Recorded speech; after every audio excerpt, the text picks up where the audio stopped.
A passagem para hoje encontra-se em Marcos, capítulo 8, do versículo 1 a 21.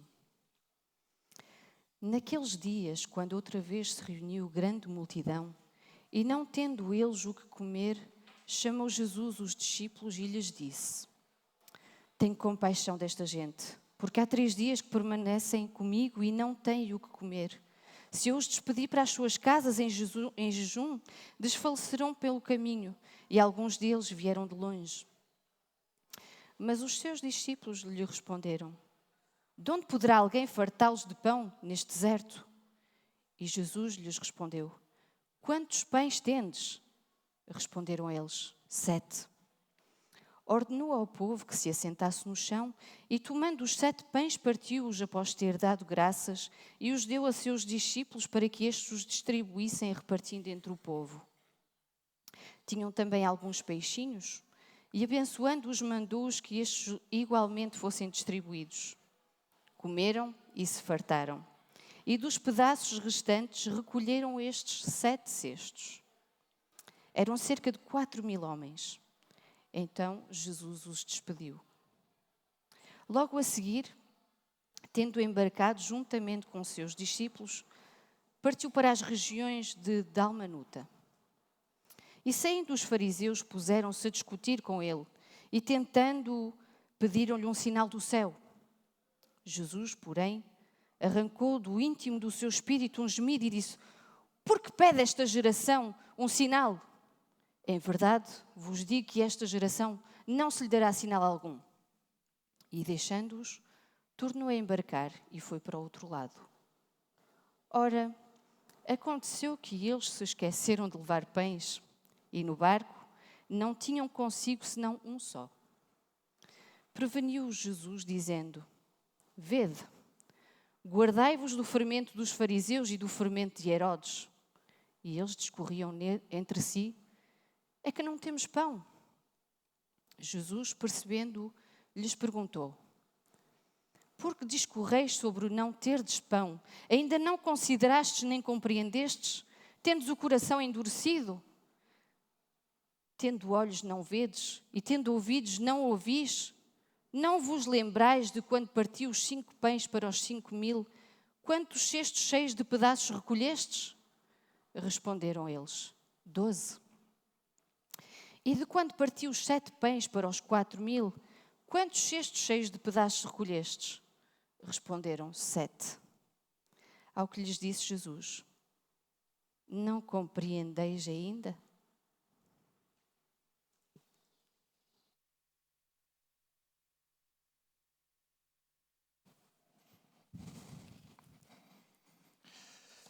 Este verão, eu e a Susana tivemos as nossas férias, podemos visitar o Museu de Comboios. Desde criança eu gosto imensamente de comboios e eu tive algumas aventuras de comboio, depois até de ser criança tive algumas aventuras de comboio. Então, ir àquele museu foi mesmo um dos pontos altos do nosso verão. E quando eu vou a um museu, eu sou daquelas pessoas que gosta de ler tudo o que está lá, porque ao fim e ao cabo pagamos o bilhete, é para aproveitar tudo, não é? Então eu li tudo que eu pude no tempo que nós tivemos lá, e uma das coisas que eu fui impressionado foi a resistência que o país teve quando os comboios começaram a surgir em Portugal. E como o próprio país, desde algumas pessoas no governo, a própria cultura e o próprio povo suspeitava e olhava de mal agrado desta questão de comboios. E houve uma certa resistência, a questão foi até abaixo, faliu a primeira vez, na segunda vez conseguiram fazer uma mini linha no comboio que mostrou muita gente que isto era seguro, que não era nada do outro mundo. Então, por fim, é que os comboios em Portugal, a IACP arrancou e levou consigo todo o país. E uma das coisas que eu li naquele museu foi que até depois de todo este sucesso, houve pessoas que dedicaram-se a dizer mal dos comboios. E disseram coisas como: eu nunca ponho o pé naquele comboio. E não é uma coisa natural, não é uma coisa de Deus, é uma coisa que eu nunca ponho o pé naquilo. E eu fiquei impressionado e deu-me um sorriso, porque eu pensei que estava a ler sobre a igreja de repente. sobre certas coisas.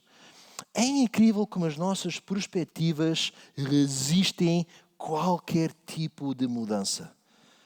É incrível como nós resistimos pensar que o problema não é o comboio, o problema é a nossa perspectiva do comboio.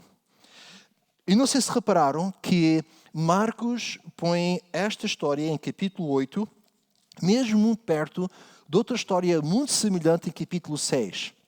Em capítulo 6, temos a mesma coisa que acontece. Um povo no lugar deserto, Jesus multiplica pães e peixes e dá comida, e ele teve compaixão neles, então os ensinou. Desta vez diz que ele teve compaixão deles, porque eles iam viajar para longe sem comida, então multiplicou pão e deu-lhes para comer. E as duas histórias têm muito em paralelismo, e até algumas pessoas podem pensar que é o mesmo evento, são dois eventos distintos, e é bem claro nisso na conversa que Jesus tem com os discípulos, quando pergunta a eles sobre os dois eventos, na mesma conversa, então são mesmo dois eventos distintos.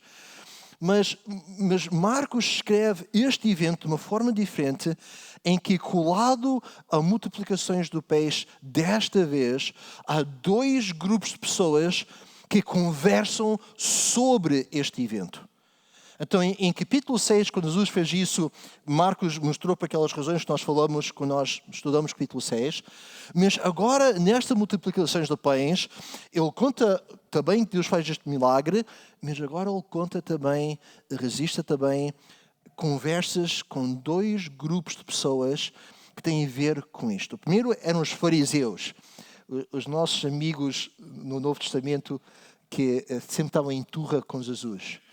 E os fariseus eram o elite do judaísmo. Os fariseus eles surgem no tempo de Esdras, do Velho Testamento.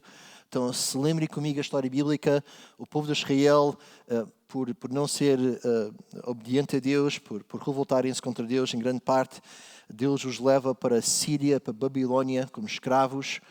Quando eles voltam ao fim de 70 anos, quando Deus devolve-os a terra deles ao fim de 70 anos, temos ali o livro de Neemias, Esdra, um pouco a história da Esther também, e é aí que os fariseus comecem. Okay? Eles comecem, aí tem a sua origem, e a ideia deles é que eles iam ser o exemplo dos exemplos, eles iam ajudar o povo a serem motivados a obedecer a lei de Deus, e eles iam mesmo ajudar todo este povo que tinha grandes influências dos sírios, dos babilônios, eles iam ajudá-los a retomar a sua cultura judia e serem obedientes a Deus. Multiplicando isso com o tempo, quando chega-se ao tempo de Jesus Cristo, estes fariseus já não estavam tão preocupados com obedecer a lei, mas a obedecer as leis sobre as leis e as leis sobre essas leis. Então, eles acrescentaram muito mais do que propriamente a lei de Moisés tinha já dito Israel para fazer. E sobre essas leis que eles tinham posto em cima dessas leis, eles agora formaram um sistema. E no tempo de Jesus, isto é mesmo o seu auge, em que é um sistema de camadas, e quanto mais dedicado, quanto mais religioso, mais alto subia-se nesta questão dos fariseus. E é interessante que nós lemos os evangelhos, especificamente São Marcos, nós reparamos que Jesus acolhe, ele conversa, ele tem paciência com todos, menos os fariseus. E os fariseus, que eram estes autodominados, que são os mais perfeitos, mais bons, mais exemplos de todos, eram estes que estão sempre em turras com Jesus. E eu não sei se vocês repararam artisticamente como Marcos faz aqui alguma coisa que devia de impressionar-nos. Jesus acaba de fazer um grande milagre, ele acaba de dar comida a milhares de pessoas, e os fariseus aparecem, e o que é que eles dizem? Mostra-nos um sinal. Isto não é por coincidência que Marcos escreve desta forma. Jesus acaba de sustentar e ter compaixão, e isso é mesmo o tema desta secção de Marcos, é a compaixão de Jesus Cristo. Ter compaixão óbvia sobre muita gente, mas essa compaixão não se encaixava nas leis deles. Isso não era religioso. Isso era bom. Mostra-nos um sinal conforme os nossos parâmetros. Mostra-nos alguma coisa que é como Moisés. Mostra-nos alguma coisa que nós podemos dizer, ok, então nesse caso nós damos o vale. Eles não permitiram que o que Jesus já tinha feito fosse suficiente. Sabem porquê? Porque eles tinham uma perspectiva. Eles tinham uma opinião. Eu não sei se já ouviram que toda a gente tem direito à sua opinião. Vocês já pensaram na tolice que isto é? Toda a gente tem direito à sua opinião. E infelizmente nós vivemos numa sociedade que nós somos encorajados a dar espaço a cada pessoa verbalizar a sua opinião. Eu faço uma esperinha lá à porta para mim, para me dar uma tarefa. Deixa-me explicar isto, ok? Nós vivemos numa cultura em que nós dizemos que seja lá o que é que tu pensas, nós temos que valorizar. Que, infelizmente, isso quer dizer que mera tolice, e eu vou usar uma palavra que eu raramente não uso no púlpito, estupidez, tem que ser respeitada. Isto faz sentido? Faz sentido porque alguém tem uma opinião? Não, sim, tem que respeitar. Os fariseus tinham uma opinião. Eles tinham uma opinião muito bem estruturada, eles tinham uma perspectiva muito bem fundamentada, eles sabiam o que é que eles sabiam, eram mestres em o que é que eles sabiam, e viravam-se para Jesus e por aquilo da sua atitude de corpo, atitude de ser, estavam a dizer, a minha opinião não te aceita. A minha perspectiva, tu não enquadras na minha perspectiva. Quando nós falamos que a palavra de Deus nos ensina que o pecado está em nós, que o problema não é meu pai, não é minha mãe, o problema não é minhas circunstâncias, o problema está dentro de mim, não está fora de mim.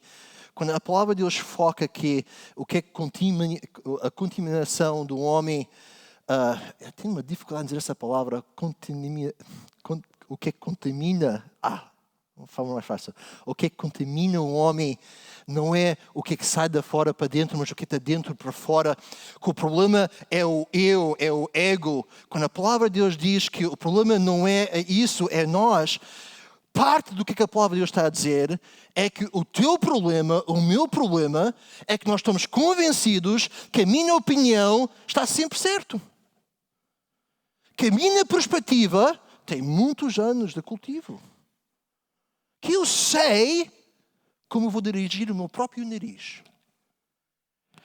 E os fariseus estavam literalmente a dizer a Jesus, pela sua disposição, tudo o que tu tens feito não é suficiente. Comida aos milhares, compaixão, mostra-nos um sinal a sério. Mostra-nos alguma coisa mesmo religiosa. Mostra-nos alguma coisa mesmo dos fariseus. E talvez nos convenças. Em filosofia nós dizemos que quem é cético nenhuma evidência é suficiente, para quem tem fé a evidência não é necessário. E incrivelmente este primeiro grupo de pessoas, eles aproximam-se de Jesus e pediram um sinal. E ele diz, esta geração, nenhum sinal será dado. Esta geração, nenhum sinal será dado. O segundo grupo de pessoas eram os discípulos. E os discípulos tinham o privilégio de estar com Jesus continuamente. Eles estavam neste ponto, nós percebemos em Marcos, eles estavam já a viajar, eles foram a Sidon e depois a Decápolis, então eles estão em áreas gentias, agora regressam em uma área judia. Então, se Jesus está a viajar, se os discípulos estão a viajar com Jesus, pela lógica eles estão a viver com Jesus, okay? Então têm este contato contínuo com Jesus. E, por lógica, nós podíamos assumir que eles talvez tinham uma perspectiva já mais em linha com Jesus. E por lógica nós podemos dizer que de facto por contágio, por acesso, por ouvir, por conversar com Jesus, que ele já tinha uma perspectiva que pelo menos seria melhor do que os fariseus. E Marcos, ao escrever o Evangelhos, ele faz uma coisa que ainda hoje surpreende os estudiosos, é que Marcos escreve, São Marcos, a criticar muito os discípulos. Então, quando nós lemos Mateus, Lucas e João, fala sobre os discípulos na mesma, mas não revela isto. Marcos parece que ele dá esforço particular para mostrar que Jesus tinha frustração com os discípulos. E que os discípulos, quando eram supostos dizer alguma coisa, eles fazem outra. Quando eram supostos dizer alguma coisa, eles dizem a coisa errada. E nós vamos ver, começando mesmo em capítulo 8 até mesmo ao fim, nós vamos ver que os discípulos acabem por atrapalhar muito o próprio ministério de Jesus Cristo. E porquê que Marcos faz isso? Porquê que Marcos levanta a cortina para mostrar que os discípulos, longe de serem perfeitos, até atrapalhavam o ministério? Eu creio que Marcos está a dar ao mundo, por muitos anos, a realidade que o melhor discípulo, o melhor exemplo no discípulo de Deus é Jesus Cristo ele mesmo e não são pessoas. E neste caso particular, ele está-nos a mostrar que enquanto os discípulos regularmente estavam com Jesus, tinham o mesmo problema que os fariseus tinham. A perspectiva deles, a opinião deles, não aceitava Jesus. Eu fico alarmado com isto. Eu não sei se você já se preocupou com isso. Que cognitivamente, eu ia dizer mentalmente, mas isto está uma ideia errada. Então, cognitivamente, alguma coisa em você que impede de ter uma relação com Deus como devia de ser. Que é uma perspectiva, há uma opinião, há uma forma de olhar ao mundo, a si mesmo e a Deus, que impede de ter uma relação com Ele. Os discípulos disseram então assim, Jesus falando com os discípulos depois de estar com os fariseus, guardai-vos do fermento e dos fariseus e dos Herodes. As pessoas estavam eles eram os governadores pelos romanos na área de Jerusalém. Tenham cuidado com o fermento deles. E vamos só fazer um parênteses rapidamente aqui, um rodapé pequeno. Sabem que há pessoas que são especialistas em negatividade. Eu muitas vezes ao brincar digo assim, há pessoas que podem fazer num dia de sol o dia mais escuro que existe. Pessoas que conseguem, de uma forma de perspectiva, passar que não está bem. Eles são assassinos de gratidão. Eu não sei se vocês conhecem, eu lido com pessoas, o meu trabalho exige isto, de pessoas que vão à procura de matar a felicidade. Eles conseguem olhar uma coisa que Deus está a fazer, eles conseguem ver como é que Deus está a abençoar e conseguem convencer ao contrário. Eles conseguem encontrar o fermentozito que vai crescer e vai destruir. E plantam, habilmente, conseguem pôr aquela semente na cabeça, na perspectiva. Alguém diz, olha, eu estou tão grato por isto, eu estou tão grato por o Filipe, estou tão grato pela Cláudia, é mesmo bom. Mas sabes que... E Jesus, olha, tenham cuidado com este fermento. Isto vale o que vale. Okay? Na minha experiência, este fermento vem sempre embrulhado com palavreado super espiritual. Estou muito preocupado com a igreja. Tu sabes que aquele irmão está a fazer eita bababá? Tenham cuidado com este fermento. Okay? Normalmente tem um aspecto super religioso, de muita devoção, e é puro veneno dos fariseus. E pior do que isso, elimina a gratidão e a relação que alguém pode ter com alguém que consegue dar comida a milhares de pessoas. Simplesmente ficam ao lado. Nunca provam, nunca desfrutam e de facto nunca são gratos, porque nunca saboreiam quão bom Deus mesmo é.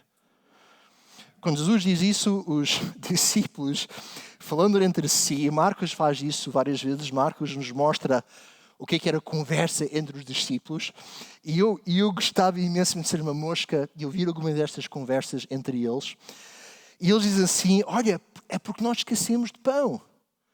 E Marcos não revela, um deles trouxe pão, os outros não trouxeram pão. Imagina aquela conversa, nós não, eu trouxe pão, okay, o que é que vocês fizeram?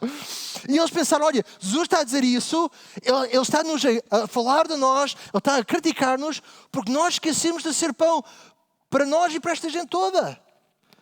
E Jesus então diz assim, ele mostra como é que isto é incrível, que vocês ainda não entendem.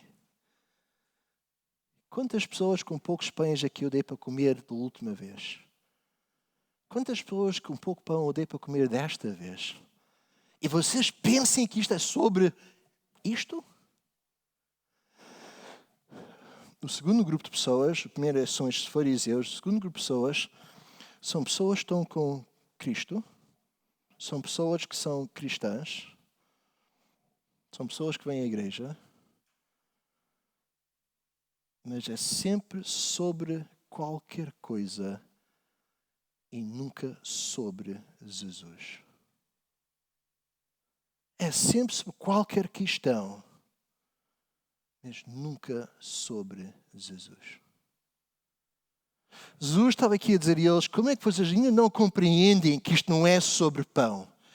É sobre vocês acreditarem em mim.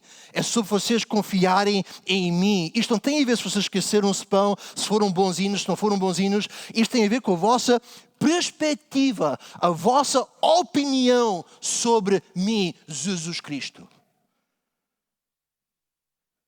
Por que é que vocês continuamente fazem a questão sobre outras coisas e não sobre Jesus? Vocês querem distinguir alguém que é religioso e alguém que é verdadeiramente espiritual? Nas conversas dos fariseus há sempre questões. Nas conversas daqueles que seguem Jesus Cristo, fala-se sobre Jesus Cristo. E Jesus está a dizer assim, olha, como é que não compreendem? Só para vocês considerarem, se querem depois investigar um pouco isto, há uma diferença entre fé cega e fé cognitiva, okay? Uma fé de raciocínio. A palavra de Deus nunca ensina uma fé cega, mas ensina uma fé de raciocínio.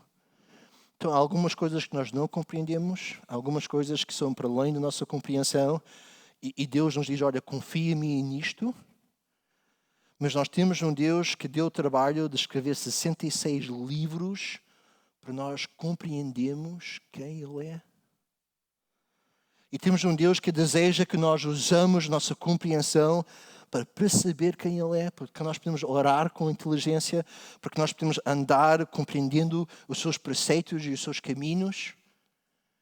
E Ele deu-nos 66 livros para mostrar que a opinião dEle é muito diferente da nossa opinião.